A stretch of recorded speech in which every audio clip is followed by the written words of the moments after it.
महिला और उसका नवजात शिशु 3 दिन और 3 रातों तक समुद्र में बहते रहे और उनका एकमात्र आश्रय डूबता हुआ कंटेनर था।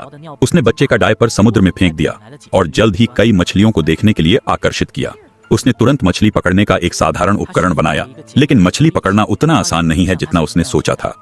जब वह हताश थी, अचानक उसने आकाश में एक यात्री विमान को आते देखा। उत्साहित होकर वह कांच का एक टुकड़ा ढूंढने के लिए जल्दी से वापस कंटेनर की ओर भागी, परंतु जब मैं लौटा तो गलती से मेरी जांघ कट गई।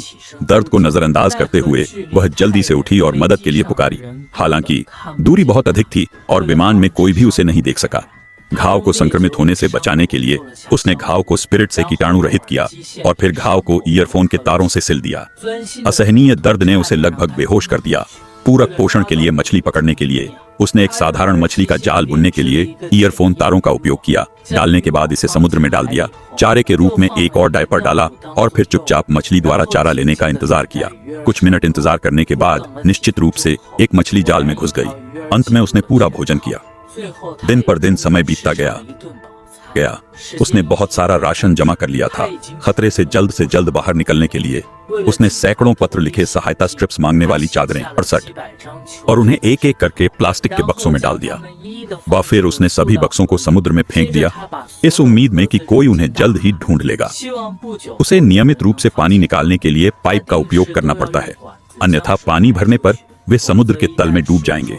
उसे चिंता है कि बच्चे को ठंड लग जाएगी। वह थर्मस में स्प्रिट डालती है और बच्चे को गर्म रखने के लिए उसमें आग जलाती है। क्योंकि फोन की स्क्रीन क्षतिग्रस्त हो गई थी और अनलॉक नहीं किया जा सका, वह केवल अपने पति के फोन करने का इंतजार कर सकती थी। लेकिन उस रात उसके पति को अचानक बुरी खबर मिली, यह कहते हुए कि उसे गोली मार दी गई है, बंदूक खतरे में है और महिला को बचाने का कोई रास्ता नहीं हो सकता है। वह रोई और महिला से मजबूत रहने के लिए कहा। यह सुनकर महिला को बहुत दुख हुआ भी, लेकिन उसने शिकायत नहीं की। इसके बजाय उसने बच्चे को जन्म दिया।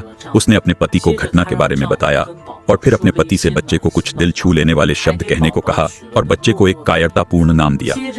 फिर फोन की बैटरी खत्म हो गई और दोनों का संपर्क पूरी तरह से टूट गया। कुछ दिनों बाद पानी का स्तर अपने उच्चतम बिंदु पर पहुंच गया। उसे इसके लिए तैयारी करनी पड़ी। पहले से सबसे खराब, उसने लकड़ी के तख्तों और प्लास्टिक के बक्सों से एक छोटा बेड़ा बनाया। यदि कंटेनर समुद्र के तल में डूब जाते और वे पानी पर तैर सकते थे, थोड़ी देर के लिए बेड़ा। सीगल की उपस्थिति ने जल्द ही उसे आशा दी, क्योंकि जब तक सीगल हैं, यह साबित करता है कि भूमि बहुत दूर नहीं है। लेकिन अच्छे दिन लंबे समय तक नहीं रहे। रिसाव को बंद करने के लिए इस्तेमाल की गई सीलिंग पट्टी रात में अचानक गिर गई। समुद्री पानी बहुत तेज गति से कंटेनर में बह गया। यह देखकर वह संग्रहित भोजन को वापस लाना चाहती थी, लेकिन नहीं चाहती थी कि उसके पैर रस्सी में उलझें। लेकिन उसके पास पानी में गोता लगाने के अलावा कोई विकल्प नहीं था और रस्सी काटी। लंबे समय के प्रयास के बाद वह अंततः सफलतापूर्वक बच निकली। लेकिन जब वह सामने आई, बच्चा बहकर कहां चला गया था, किसी को पता नहीं था। वह समुद्र पर जोर से चिल्लाई, लेकिन आकर्षित नहीं करना चाहती थी। एक व्हेल देखने आई। व्हेल ने जानबूझकर बच्चे पर पानी छिड़का। बच्चा डर गया और रोया बाहर। महिला को बच्चे का स्थान भी मिल गया। वह तेजी से तैरकर बाहर आई। सौभाग्य से बच्चा सुरक्षित था। व्हेल घूम गई और बाएं। इस तरह वे पूरी रात समुद्र में बहते रहे। महिला को पता था कि उसने अपनी पूरी कोशिश की थी। उसने बच्चे का हाथ पकड़ा और कुछ अनिच्छुक शब्द कहे।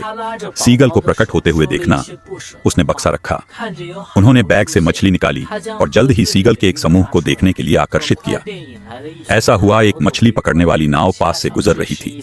उन्होंने सीगल के बारे में कुछ अजीब देखा, इसलिए उन्होंने तुरंत नाव को पार कर लिया और फिर मछली पकड़ने वाली नाव पर सवार बच्चे को बचा लिया। रस्सी का पीछा करते हुए उन्हें फिर से महिला मिली, लेकिन महिला पहले से ही दिन रात मर रही थी। सौभाग्य से दयालु मछुआरों ने हार नहीं मानी। कुछ समय के बचाव के बाद महिला को अंततः बचा लिया गया। यह कल्पना करना कठिन है कि एक महिला पूरे 1 महीने तक समुद्र में तैरती रही।